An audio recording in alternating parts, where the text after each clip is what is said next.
Washington, D.C. What is that like?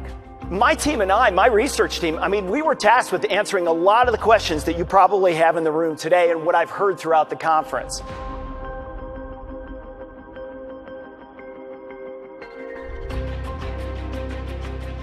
Why are the financial markets so volatile? Are we slipping into a global recession? What's going on with U.S. trade policy? The best news I can bring you today is that I'm going to help you with these. So how are we going to do all this? Well, I'm going to take you on a little bit of journey through my time in Washington, D.C.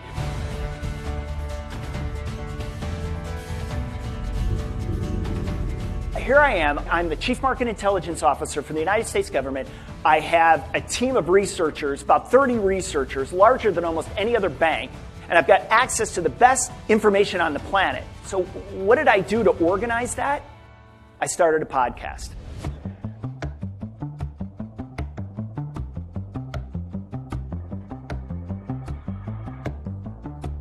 It's a model that looks at the big stories and themes that are driving economic momentum and the financial markets. And I know that sounds a little strange, but let me give you an example. Housing prices can only go up. Gold is the safest investment. Bitcoin is going to take over the world.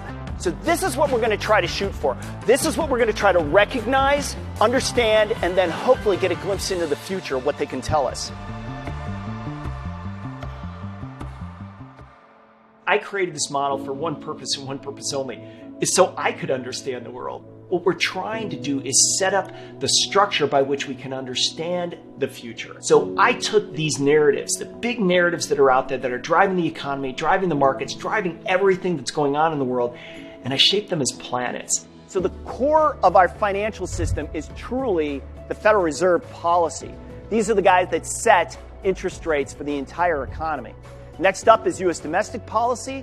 Think of this like trade and tariffs and fiscal spending and taxes.